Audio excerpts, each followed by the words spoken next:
Good morning, I'm Christina Boygar. Thank you po sa inyo. At Paito, Japan. Macho toyo diyan desu kedo mo. Thank you ne, kyou wa ichinichi ganbaremashou. Paito, Japan. Yes, hello, good morning. I'm Christina Boygar sa Pilipinas po. Maraming pong salamat sa inyo. At ngayon po, sa nangyari po sa akin, hindi po ako unang-una namimilit po sa tao ng ayaw sa akin. At yung este ko na yan, ako po yan. Wala naman akong inaano dyan kundi sarili ko eh. Tsaka hindi po ako nahihiya kasi yan po ako, di ba?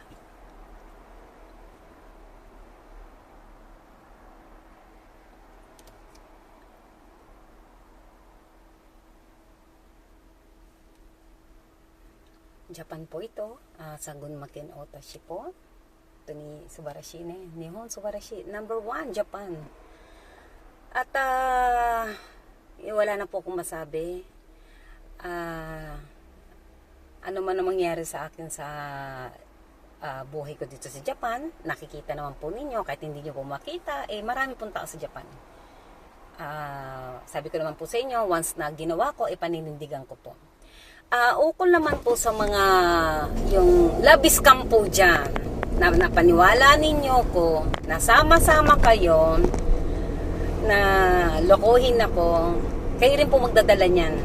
Kayo po ang nawalan, hindi po ko. Kaso ang hirap ng kalagayan nyo, no?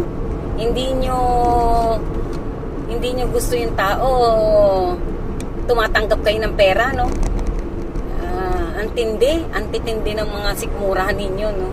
Kung ako siguro ganyan, sa bagay, made in Japan nga naman, di ba? Lesson learned nga po, di ba? Pero, alalahan ninyo po, kung ano yung tinanim ninyo, ay siya po ang aanihin ninyo. Tandaan nyo po yan.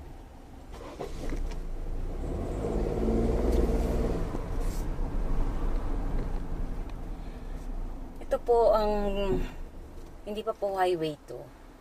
Yun lang po. 'Di ba? Ngayon po, kung ano po yung pinakita ninyo, anong tinanim niyo sa akin, ay hindi na po ako tutulong.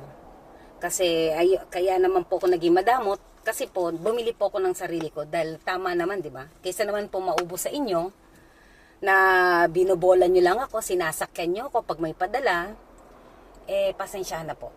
Talagang itong bahay nito para po sa pagtanda ko. Although na hindi naman po, marami pa. Hindi pa naman ako ganun super tanda, di ba? Kayo nga, mga bata nga kayo.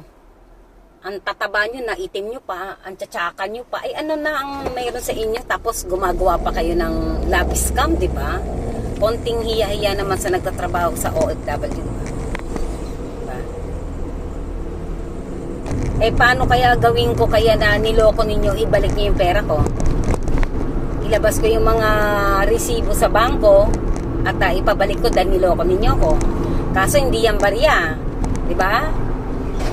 Nakakawalang ganan At sa mga OFW dyan, nasabik sa mga love scam, tigil nyo, bumili po kayo ng mahal na bagay para pangtuunan ninyo ng pansin ang inyong pangarap. Wag po sa nakikilala lang nyo po sa Facebook, sa Messenger, na filter naman din lahat. At yung pala magkakasabot din pala yung asawa, pamilya, etc. Ingat-ingat po pag may time kasi ang pera madali po maubos. Bumili po kayo, katulad ako, talagang mahal po dito sa Japan. Talagang milyon po ang halaga dito po sa Japan. Nagkataon nga lang talaga na medyo, alam nyo na malaki ang kitaan dito sa Japan. Paano pa yung sa ibang bansa? Di ba po?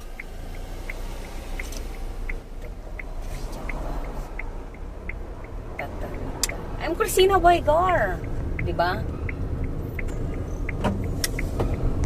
Ito po ako.